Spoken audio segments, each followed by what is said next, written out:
Assalamualaikum warahmatullahi wabarakatuh. Halo adik-adik, gimana nih kabarnya hari ini? Harus tetap semangat ya. Nah, dalam video kali ini kita akan membahas materi yang ada di mata pelajaran IPAS kelas 4 SD. Apa judul materinya? Yaitu bagian tubuh tumbuhan. Oh iya, perkenalkan dulu ya. Nama kakak adalah Arna Mutmainah Putri Makfirah. Adik-adik bisa panggil kakak Arna aja. Sebelum masuk ke materinya, kita akan membahas dulu kompetensi dasar dan indikator dari materi bagian-bagian tumbuhan ini. Nah, diharapkan peserta didik memahami bagian tumbuhan serta perannya dalam pertumbuhan dan bertahan hidup. Dan memiliki indikator.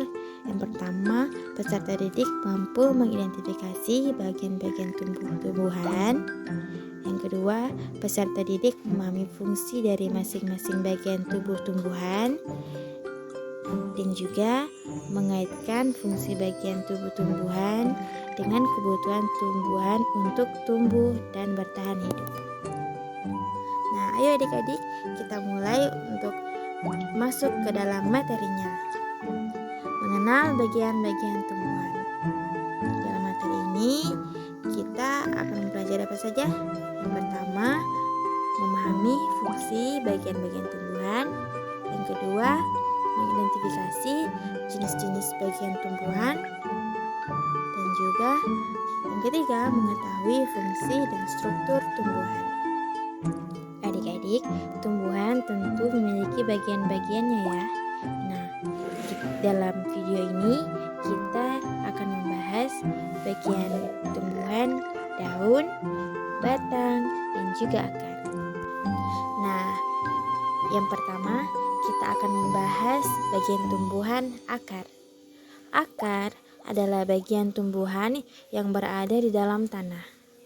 Nah, bisa adik-adik lihat yang ada di yang coklat-coklat di bawah ini yaitu akar. Nah, akar itu memiliki beberapa fungsi.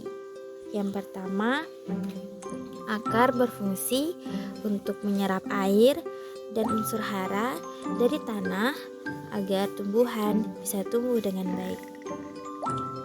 Nah, contoh unsur hara yang diserap dari akar yang pertama yaitu mineral.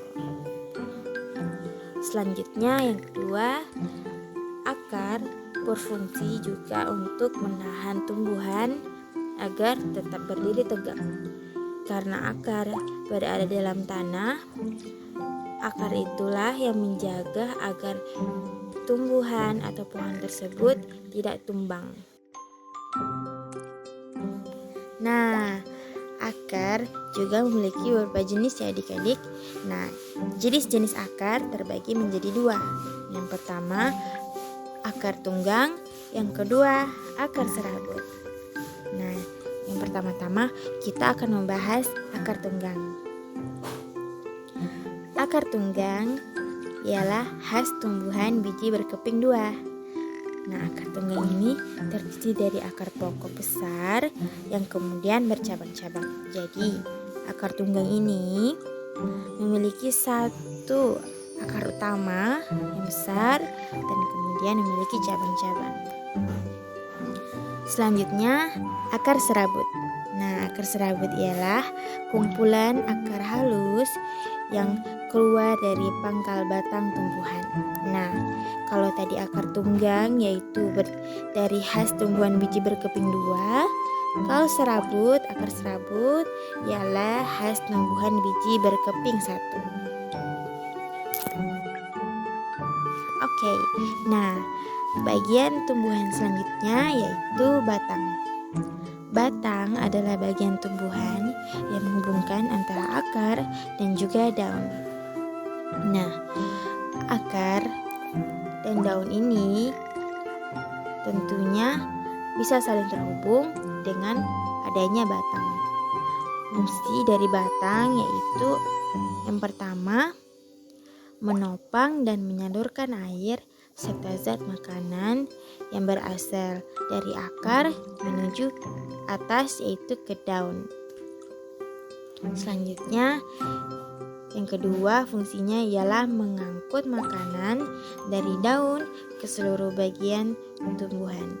Nah, setelah dia menyalurkan zat-zat makanan dari akar ke daun, kemudian dia juga berfungsi menyalurkan makanan dari daun ke seluruh bagian tumbuhan. Selanjutnya juga ialah yang ketiga, batang juga menjadi tempat tumbuhnya cabang, daun, bunga, dan buah. Nah, selanjutnya kita akan mempelajari jenis-jenis batang. Nah, ternyata batang juga terbagi menjadi beberapa jenis loh adik-adik, yaitu diantaranya batang berkayu, batang berdaun, dan juga batang basah. Yang pertama kita akan membahas batang berkayu. Ciri-ciri dari batang berkayu, yang pertama itu batangnya keras. Yang kedua, berwarna coklat dan juga sulit dipatahkan. Batang berkayu ini keras. Nah, keras inilah yang sulit dipatahkan. Contoh dari batang berkayu bisa ditemukan di pohon mangga dan lain-lain. Nah, adik-adik sering ketemu nggak di lingkungannya pohon mangga? Nah, kalian bisa cek tuh. Kalian bisa ketuk-ketuk batangnya, apakah dia beneran keras dan juga sulit dipatahkan. Selanjutnya, batang berdaun. Nah, batang berdaun itu memiliki beberapa ciri-ciri juga. Yang pertama, batangnya tidak keras.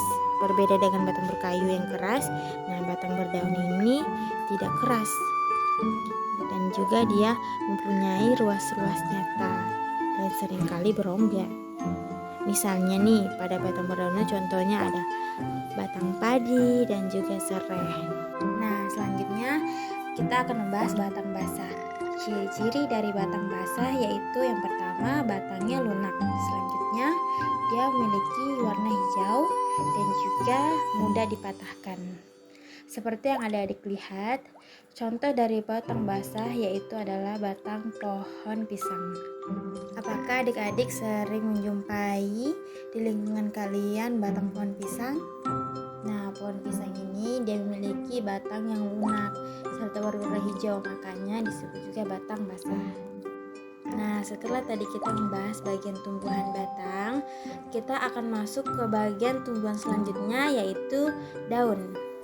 Daun adalah bagian tumbuhan yang berbentuk pipih, melebar, dan juga berwarna hijau. Fungsi dari daun adalah tempat tumbuhan membuat makanan mereka. Nah, proses pembuatan makanan disebut juga fotosintesis. Fotosintesis membutuhkan cahaya matahari, air, dan juga karbon dioksida. Selanjutnya, macam-macam bentuk susunan tulang daun. Daun bisa juga dikelompokkan berdasarkan bentuk tulang daunnya. Apa sih tulang daun itu? Nah, tulang daun itu adalah bagian penting dalam daun yang berfungsi seperti rangka pada tubuh manusia. Mereka memberikan kekuatan dan bentuk pada daun serta menjadi jalur untuk mengangkut air dan nutrisi ke seluruh bagian daun dan tumbuhan. Nah, mari kita mempelajari satu persatu macam-macam bentuk tulang daun. Nah, yang pertama, tulang daun menyirip. Tulang daun menyirip memiliki ciri-ciri berbentuk seperti susunan sirip ikan, yang dimana satu tulang utama membentang dari pangkal hingga ujung daun dengan cabang-cabang kecil yang menyebar ke samping. Contoh dari daun yang berbentuk menyirip yaitu terdapat pada daun mangga dan juga jambu. Selanjutnya, tulang daun menjari. Nah, bentuk tulang daun menjari seperti susunan jari-jari tangan loh. Nah, tulang-tulang daun menyebar dari satu titik temu yang menyerupai jari-jari pada tangan manusia. Contoh dari tulang daun menjari yaitu terdapat pada daun pepaya dan juga daun kapas. Baik, selanjutnya kita masuk ke tulang daun melengkung. Tulang-tulang daun ini melengkung mengikuti tepi daun dan akhirnya bertemu di ujung. Contohnya bisa kita temukan pada daun sirih dan juga gadung. Selanjutnya, tulang daun sejajar. Bentuk tulang daun sejajar seperti garis-garis lurus yang sejajar. Tulang-tulang daun berbentuk garis-garis sejajar dari pangkal hingga ujung daun. Nah, contoh dari tulang daun sejajar ini ialah daun padi dan juga tebu. Baik, dengan memahami berbagai jenis tulang daun ini, kita dapat lebih mudah mengenali dan juga membedakan jenis-jenis tumbuhan di sekitar kita. Selanjutnya, bagian tumbuhan yang keempat yaitu bunga. Bunga adalah tempat tumbuhan berkembang biak.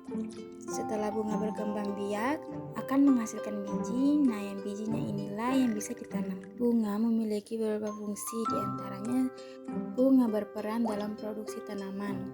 Yang kedua, bunga menghasilkan nektar sebagai sumber makanan bagi hewan penyerbuk yang menarik penyerbuk. Yang terakhir berfungsi untuk menghasilkan nektar. Bagian tumbuhan yang terakhir yaitu buah. Buah adalah tempat menyimpan cadangan makanan. Fungsi dari buah yang pertama itu melindungi benih atau biji. Yang kedua, memulai pertumbuhan baru. Nah, buah yang jatuh ke tanah dapat menumbuhkan tanaman baru di sekitar tanaman induknya. Nah, kita masuk ke bagian kesimpulan dari materi kita hari ini. Yang pertama, akar berfungsi sebagai tempat menyerap air dan nutrisi, serta menopang tumbuhan dan juga menyimpan cadangan makanan. Sedangkan batang berfungsi sebagai penyokong tumbuhan, mengangkut air dan nutrisi, serta mendistribusikan makanan ke seluruh bagian tumbuhan. Daun ialah tempat fotosintesis, mengubah cahaya matahari menjadi makanan bagi tumbuhan. Nah, selesailah materi kita hari ini. Adik-adik, ada yang mau kuis gak? Sebelum video selesai, kita kuis dulu yuk. Baik, kita mulai ya. Soal pertama, bagian tumbuhan yang berfungsi menyerap air dan nutrisi dari tanah adalah A. Batang, B. Daun, C. Bunga, D. Akar. Nah, kakak kasih waktu 5 detik ya. 1, 2, 3, 4, dan 5. Sudah ada yang tahu jawabannya? Yuk kita cek. Ya, jawabannya adalah akar. Siapa nih yang benar? Silahkan dicatat ya di bukunya. Selanjutnya, kita masuk ke soal kedua. Contoh tumbuhan yang bertulang daun mirip adalah A. Kapas, B. Pepaya, C. Mangga, dan D. Tebu. Ayo dipikir. 1, 2, 3, 4, 5. Jawabannya adalah ya, jawabannya yang C. Mangga. Ada yang benar atau ada yang salah? Baik, soal ketiga. Tempat mengolah makanan melalui fotosintesis adalah A. Akar, B. Daun, C. Batang, D. Buah. Manakah jawaban yang benar? 1, 2, 3, 4, 5. Mari kita cek jawabannya. Nah, yang benar ternyata yang B. Daun. Sejauh ini ada yang benar semua nggak? Atau sudah ada yang salah nih? Baik, kita masuk ke soal keempat. Soalnya, apa nama bagian tumbuhan yang berfungsi membawa air dan makanan ke seluruh bagian tumbuhan? A. Batang, B. Daun, C. Akar, D. Bunga. Ayo dipikir-pikir, apa ya jawabannya? 1, 2, 3, 4, 5. Mari kita cek ya. Nah, jawabannya adalah batang. Siapa yang benar? Nah, terima kasih ya adik-adik telah menonton video pembelajaran dari kakak. Baik, terima kasih. Wassalamualaikum warahmatullahi wabarakatuh.